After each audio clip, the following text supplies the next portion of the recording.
Welcome back to Blue Exorcist Anime Review Part 5. Yeah, I said I was gonna I'm still planning on watching the Blue Exorcist film. I just want to get some more of the manga done first. This one I'm talking about the Illuminati arc. Take up chapters 50 to 63. 64. You probably thinking Illuminati. Is this kind of basically the name come from the real life conspiracy that a bunch of rich guys run the world? Yeah, that's been a conspiracy theory since I don't know the 80s. Yeah, that's an old conspiracy theory. This Illuminati has nothing to do with it at all. This Illuminati is comprised of people who are, the way they explain here in this arc is that they're comprised of people who are possessed by freaking demons. Yes, these people are the Illuminati, and no, they don't rule the planet as the rumored Illuminati, real life one, the conspiracy one that people think they do. This one has plans to rule the world, but they don't rule the world yet. You get a little bit basically. Now, in the case of Izumo, this is basically her character arc.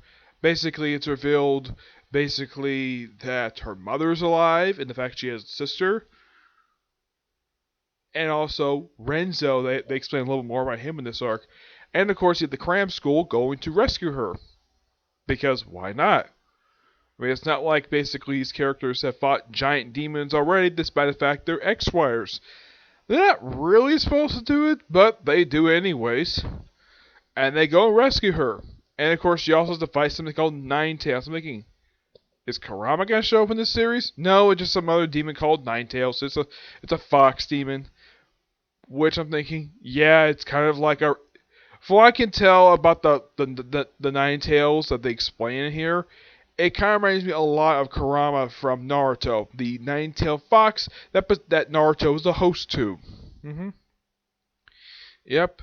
And of course, this arc has sort of reminds me of the Soul Society arc from Bleach. You have a character who is not the main character's love interest, who basically was taken captive, and the main character has to go rescue her with his group of friends.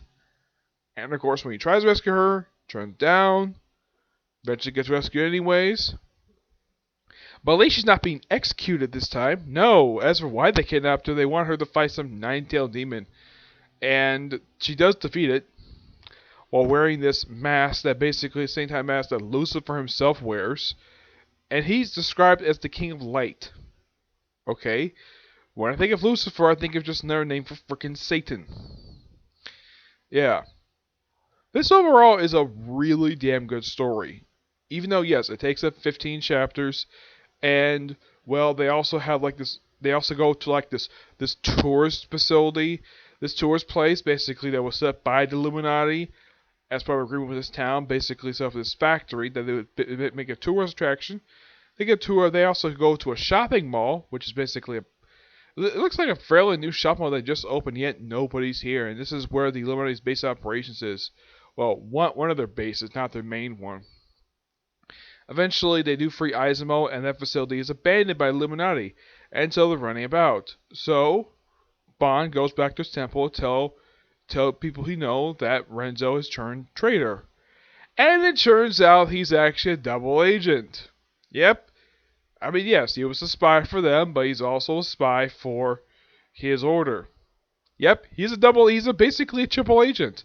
He's an undercover triple agent. That's basically, well, most like a double agent in a way. That's basically how they describe him.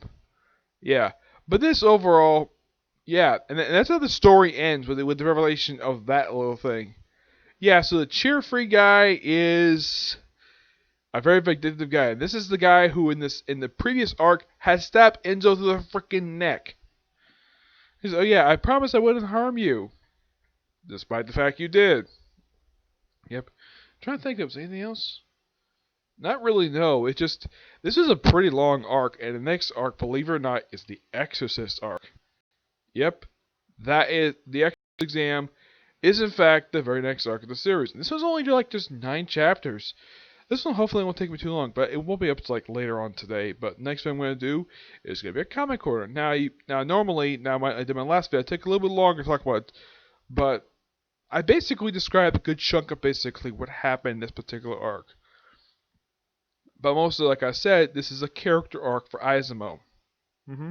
Yeah. Oh, yeah, and also her sister, she gets a reunion with her sister. She's very happy to see her, and she doesn't remember her at all. Apparently, she suffered through amnesia or something. It's not thoroughly explained. It's like this mother keeps remembering she's happy where she is. Okay, perfectly fine. I don't think they actually revisit this character. I don't know because I haven't gone further in the manga than that. But yeah, so that's it for this particular view. Next video, Comic Corner. One, of course, is the start of a writer's run, which just recently ended. The other is the second to last trade of a particular era for this particular series. Okay, but to see you next view. Bye.